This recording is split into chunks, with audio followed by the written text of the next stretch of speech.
another episode on the neck. Okay, I gave it its final shape, like I told you. I left the machine heads in, so you have a nice look. And this is what the head will be like. Oh, by the way, those broadened veneer lines, I like them to make them in, just for the look of it, and it gives the strings a bit more space coming in. It's very simple to do. You just chisel away the first bit, then take a sanding paper, 80 grit, and rub it firmly. And while you're doing it, you see these lines getting wider and wider, and you can give them any form you want. Go further in or almost in. It's a nice touch, I think. So the form of the head is in, and I made the channel. I did it with a router, not very accurate, as you can see. Put it on that pattern. I did it out of my hand instead of with a template. If you don't have a router, you should first outline it. In my case it's 6 millimeters. Then put a board here, take a very sharp knife, and you can make a straight line.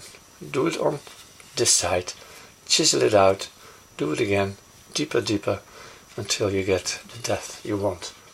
I took 11 millimeters because the truss rod is 9, and that will give me 2 millimeters extra on the wood.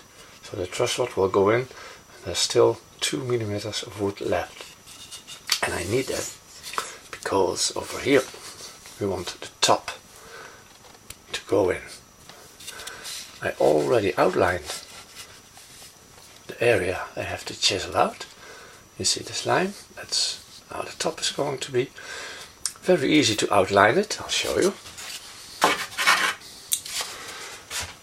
I took my top, and here on the end, as you can see, I sanded away the excess to exactly the line. So this is the final form of my top.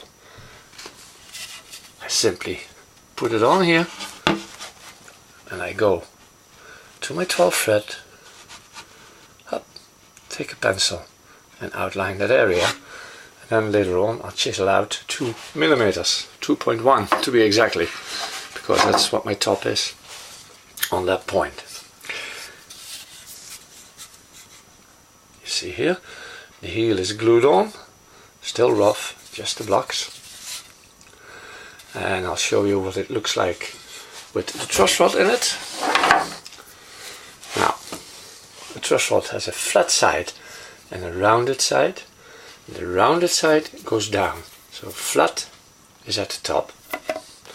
And that's because if you turn it clockwise, it will push the head a little bit backwards.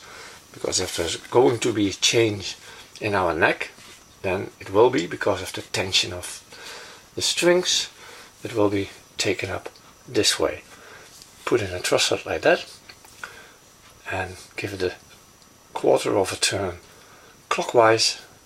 It will bend a little and push the head backwards to its original position.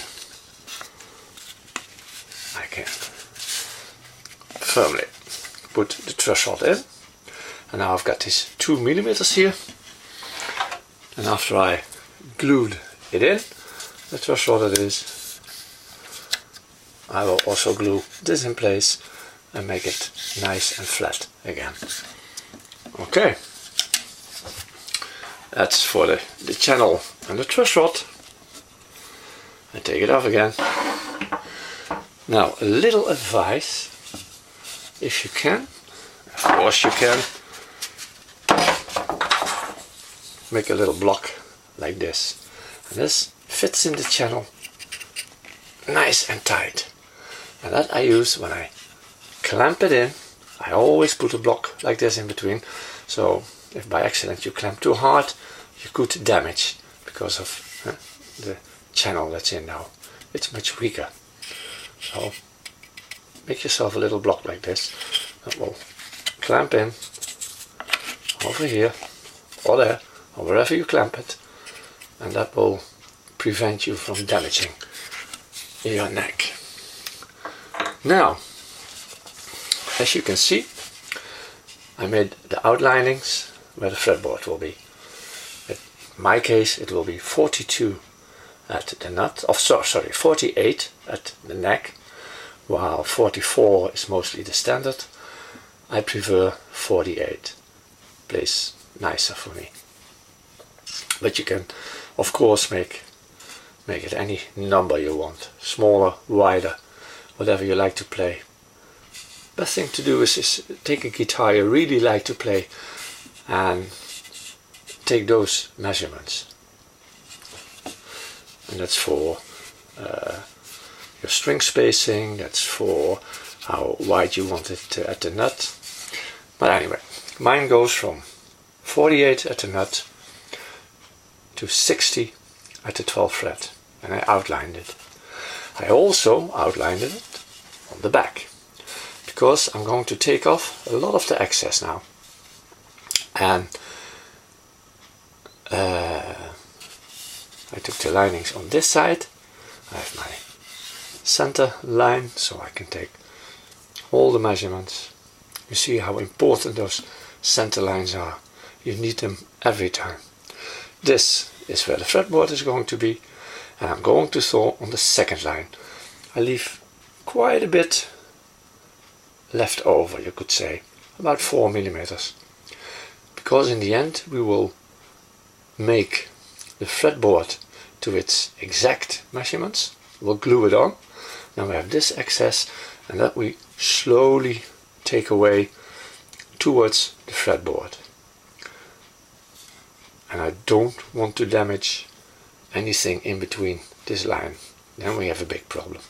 So I take a lot of excess. I did it on the heel as well. So the next thing I will do is, on this line, go to that form.